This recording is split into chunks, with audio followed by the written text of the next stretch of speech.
What is going on, guys? It is Michael from GPURisers.com, and today we are going to be doing a rig build with the RTX 3080 LHRs.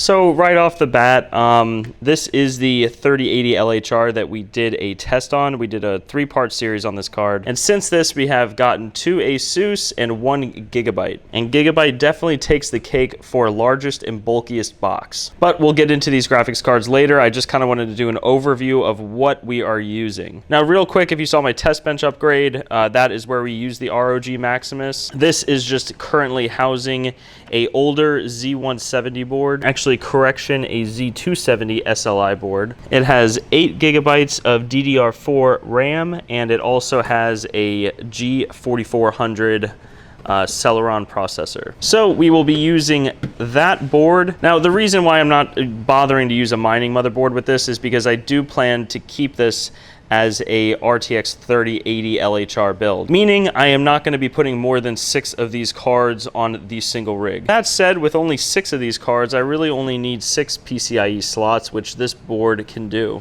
Next, I will be using splitter cables that are in here and also SSDs. I'll open those in a bit. To power this thing, I will be using an EVGA 1600 watt power supply. This is rated gold. Now, this power supply has a total of 9 VGA ports in here, which will come in handy. And also, one thing with these power supplies, if you've seen my other videos and me rambling on about the power supplies that I do use 1600 watt power supplies in all of my rigs. One of the many reasons I do that is for this plug right here. So this plug right here is I believe a C15 cable. I'm not 100% sure on that. This is the cord that comes with the EVGA power supply.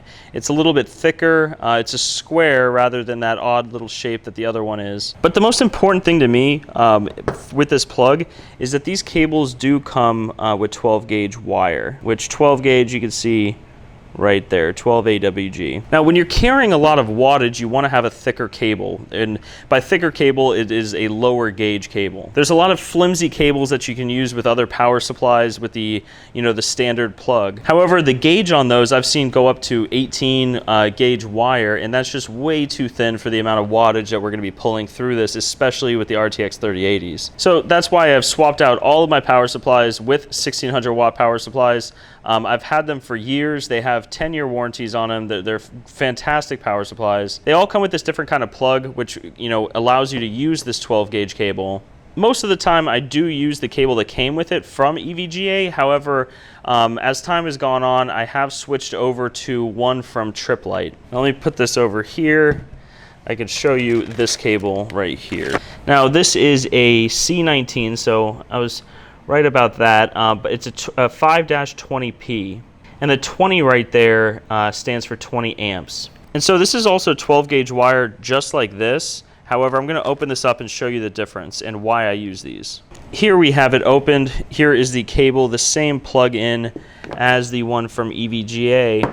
However, the other side of this one has a prong that is horizontal rather than vertical. Now, the one from EVGA comes with a standard plug. Now, the difference with this is when you're using an outlet that is rated for 20 amps, this activates the 20 amps when you plug it in. So this is what an outlet looks like if it's rated for 20 amps. So usually they have these in bathrooms. That's because people connect, hair dryers and stuff like that. They also have these in kitchen because a lot of people put high wattage, devices in kitchens, such as coffee makers and things of that sort. However, in your home, if you have 20 amp breakers in your breaker box, you could swap out the standard, outlets in your home with these 20 amp ones, which when you plug in this cord, it goes in sideways, takes a little bit of a click. There it goes. It's really locked in there tight. And so that activates 20 amps for this cord and power supply. So I just wanted to kind of go over that with you guys. That was a huge help for me. I've burned up cords, burned up outlets,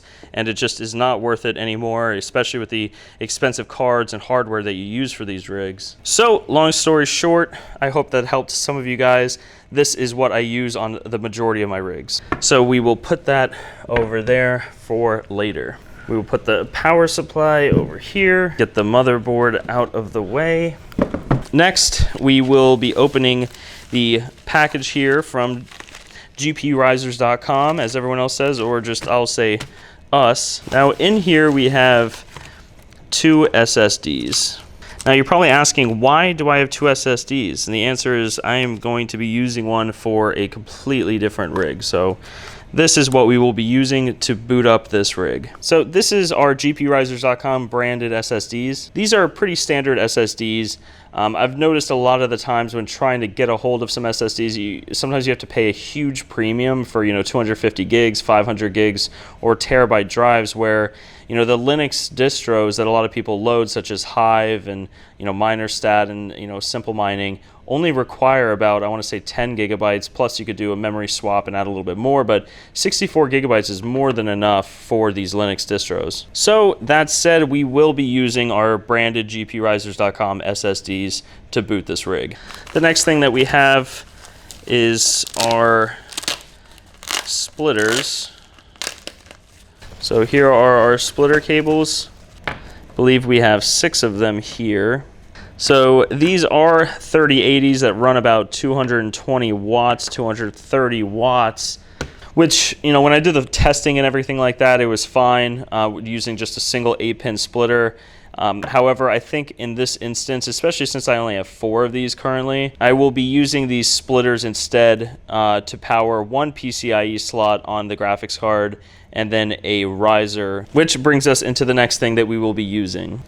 Let me put these splitters over here. This is a bag with more splitters. So, of course, we will be using our GPU risers. Now here we have a new sticker for the 8 capacitor models here to kind of just show what is inside of the box. So let me go ahead and open this, and there we go. You can cut right there. Cuts right into the 16 slot. We can open this up here, and here we have our risers and some extra stickers just in case we want to throw some of these on our new rig. So I will put those off to the side, and here are our 8 capacitor risers. So let me go ahead and take one of these out just so I can show you guys, just in case you haven't seen them. Now these risers are our flagship risers. We also sell a 4 capacitor riser, and along with this, these come with 2 LED lights here to indicate that the board is receiving proper power, along with a 3rd LED light that's located right between the 6-pin and the gold USB, right behind the butterfly clip. Now here's the 1X chip that we have here. Features our logo, and it also features a LED off to the side to show that this is receiving proper power from the motherboard. And finally, it does come with a USB 3.0 cable to connect the two. So let's put all of these off to the side.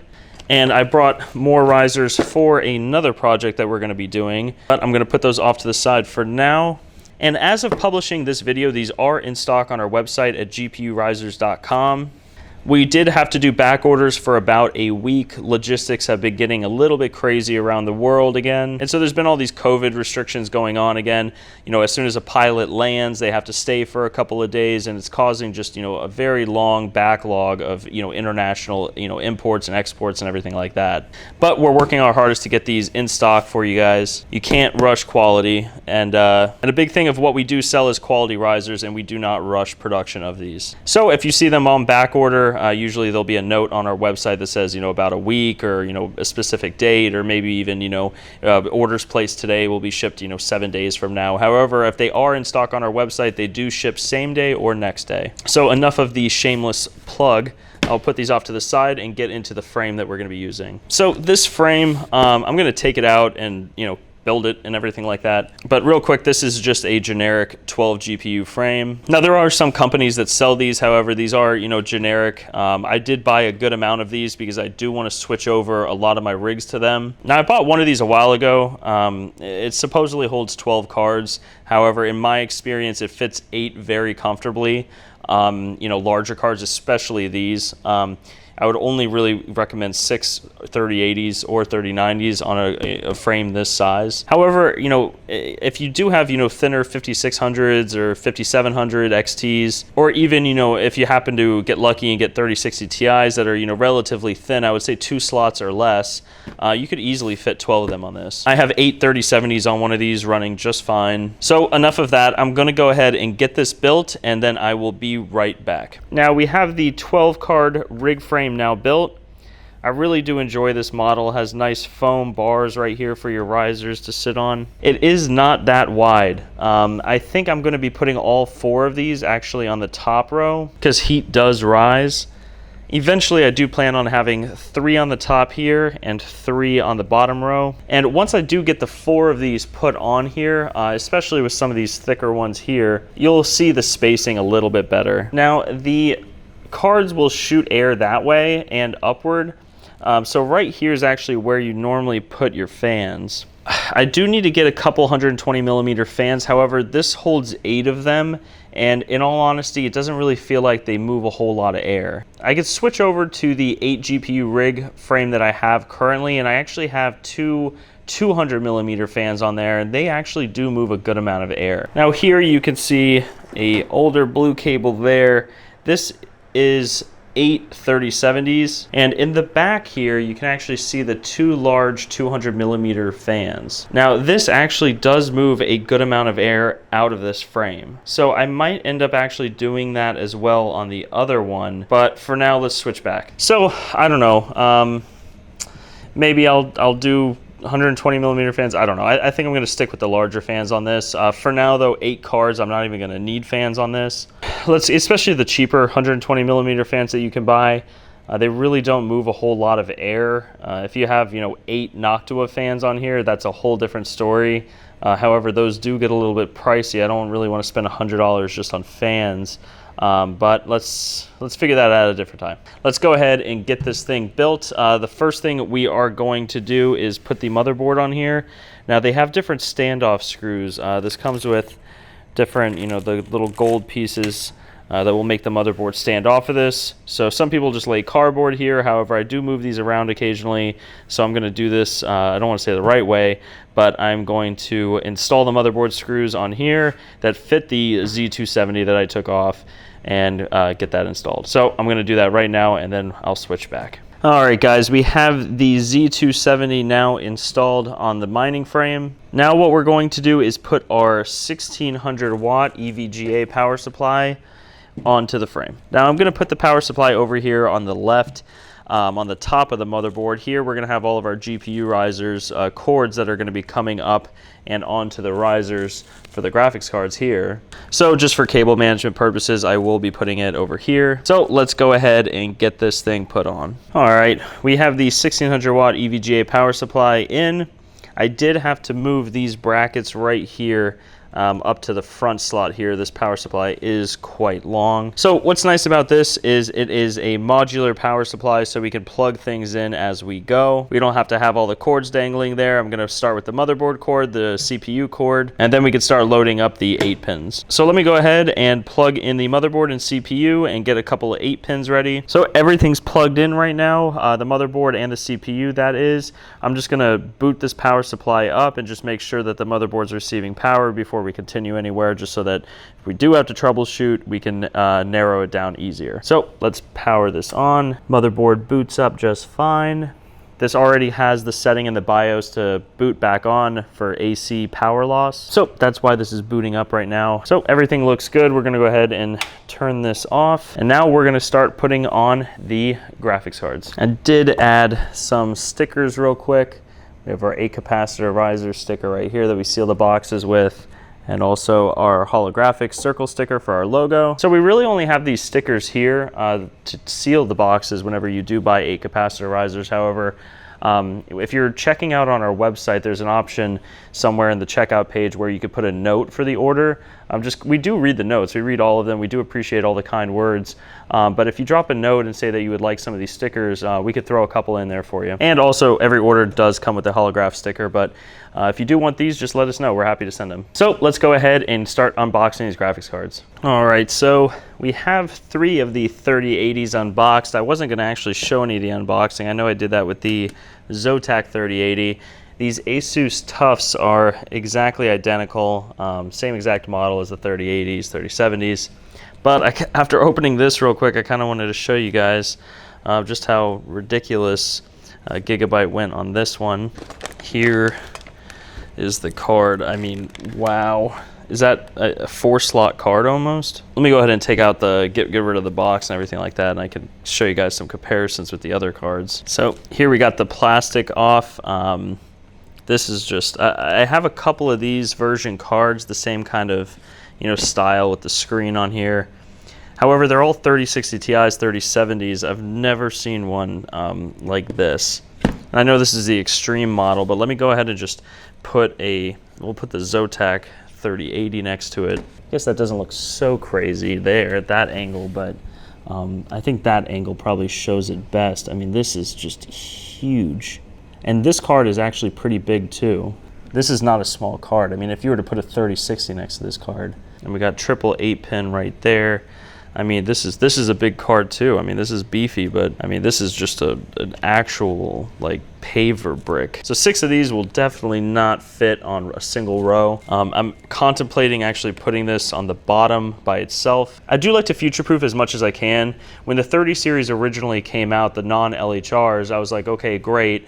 I'm going to swap out my 5700s, or I still have a couple of them actually, but I'm going to replace them with 3060 Ti's, 3070s, and so I started making rigs with the idea that I'm going to have about 8 3060 Ti's or 3070s or even 3080s on them. So I actually have a frame right now, just like this, with 3 3080s on it, fully waiting to expand up to six of them. However, as you guys know, they do not make non-LHR cards anymore, so that rig really only has 3 3080s on it. I have a couple other rigs with 3 3070s, 4 3060 Ti's, random things like that, and 3060 Ti's and 3070s share the same overclock. So I'm going to be doing another video that kind of consolidates all of them, because now non-LHR cards are no longer being made. So those rigs that I made, waiting to expand on, are not going to be expanded on. So I'm going to start consolidating those down.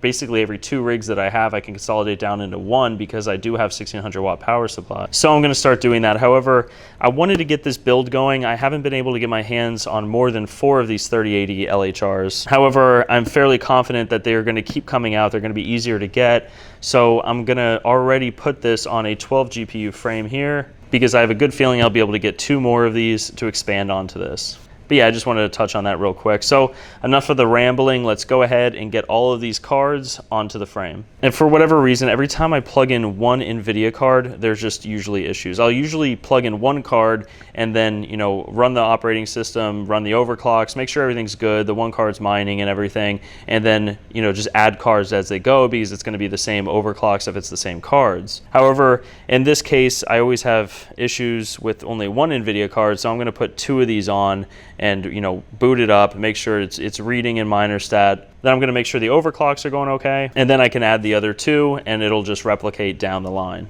All right, so we got the boxes out of here. We have the cards ready to go. We have our 8 capacitor risers ready to throw on. So I'm going to get 2 of these now, and I'm going to hook them up. While I was actually putting this together, I found out that this was actually reversed. The graphics cards are going to be pointed that way. I had these bars on the wrong way. So I could have edited that out, but we all make rookie mistakes and stuff like that. So I swapped those already. It should be good to go. I should be able to get these graphics cards in and resting on these plates right here. So now this sticker is on the back of it, but luckily we do have another sticker to put on the front. So let me go ahead and do all of that. I'm going to get the 2 cards on here, and then we'll be back. All right, so we got the 2 Asus Tufts here. We have 2 8-pins coming from the power supply for each card. So the 8-pin from the power supply is branching off here, and one is going to the card and one is going to power the riser. Now we have a couple more over here that we are going to use. However, these splitters that we sell, you could slide off this extra little 2-pin on the side and use it as a 6-pin, which then you could power the riser with. Now these are pretty hard to get off. They slide forward off of it, and you really need 2 hands. The wire is pretty thick on these splitters. You know, I see some people not complain about it, but they mention that they're very hard to remove the 2-pin, and you actually want it to be very difficult to remove the 2-pin, because the last thing you want to do is slide this in to a 8-pin on a graphics card and have that 2-pin slide out and not notice it. So just wanted to touch on that real quick.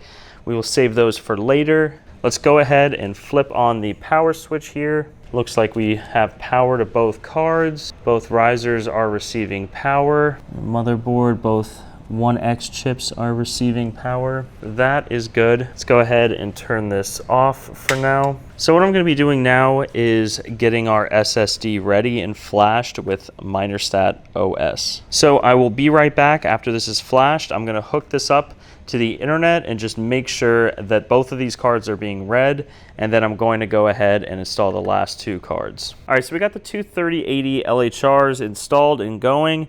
I installed MinerStat on our SSD right here, and I did boot this up. I put a old version of MinerStat on here which had old, NVIDIA drivers which didn't take into account the new LHR drivers. So I had to download the new one, update it, and all is good. Real quick, I put this on NB Miner with the 70% LHR on Ethash. They were mining away, all is good, everything is going well. So now at this point, I'm going to install the other 2 cards and go and hook it up and make sure everything is good before putting it away and letting it mine. All right, guys, so we have all 4 3080 LHRs on here. Maybe you could see a little bit better the actual difference size of this card. 4 of these actually fit fairly well on the top, even with this massive one. I would not feel comfortable putting more than 4 of these, but I think 4 goes fairly well here. I could probably fit some more on the bottom bar right here. Maybe I'll just put 2 on the bottom here. I'm not so sure yet. I did have to end up using a Molex to power this one. I used a full splitter here. This does have 3 8-pins on it, so I am using a splitter for this one pin here. So this is 2 dedicated 8-pins straight from the power supply to power this one, which will be ample for 220 and 230 watts. So yeah, I wanted to go ahead and get this build going. Pretty much everything for this. I'm gonna turn it on, make sure everything works. So now that all of these are put in, let's just turn it on one time before we plug in the internet and everything like that and make sure all these cards and all these risers and everything is running smoothly. So let's go ahead and flip that switch. Now that one's on. Those, we know these 2 work. These cards are on, I think. Okay. So now it looks like all of these cards are running. There is no internet currently plugged into this, but I'm going to go ahead and turn this off. Now that we know that it's all working, now the rig is powering down. It is fully shut off. And I think that this is ready to set up and start mining. When I did get this 3080 Zotac and I did the video on it, after I saw the ROI, I decided to try to pick up other ones as well, and I did get lucky and got 2 of these Asus and this massive Gigabyte. And I had these for about 2 weeks, and I was hoping to get another 3080 or 2 more really, and I've just had absolutely 0 luck. So I decided, you know what, I'm gonna go ahead and do the rig build anyways. And as I get them, I will load them on here and do another video on this. We did the analysis for a single 3080 LHR, but I think it'll be more fun to be able to do it in larger numbers. For this rig, I'll probably be doing updates once a month, showing what I'm currently mining on it, how much it's making a day, and my ROI so far for this rig. The next one I'm going to be doing is a 3070 Ti rig build, and it's going to be a similar layout to this, and I'll do a similar video to this. But for now, that's going to be everything for this rig build. I'll keep you guys updated with everything. Please drop a comment down below if you have any questions about anything that we did today. We'd love to hear what you guys think. What type of rigs are you currently building? I know the 3080s are a little power hungry. However, I did want a little bit of consolidation with this. The 3070 Ti's will be a little less power intensive. I think I might do 8 of those. But with the current supply of graphics cards, I don't know how long it'll take to get 8. Right now I have about 5 of them, so I am going to get started relatively soon on that build. Yeah, I'm going to leave that as there. I'm not going to ramble too much. I'll give an update and hash rates on this I will do a follow-up video. It'll likely be the usual video of me in the bottom right-hand corner talking to the screen, and I'll have miner stat up, and we can kind of like, go over different algorithms when there's 4 of these. But, it will be the same. If whatever's profitable on one card will be profitable across the entire rig as long as they're the same cards. But we'll do one of those videos for you guys. But yeah, drop a comment down below if you have any questions, any concerns, anything that I did today. And if you guys like what you saw, please hit that like button and subscribe. We're just going to keep rolling out different kinds of content. We want to do, maybe even a podcast we're thinking about doing. And in the podcast, Alan and I will go over, different topics for the week. But I'm going to cut it there, guys. I hope everyone has a great rest of their day, and we'll see you guys next time.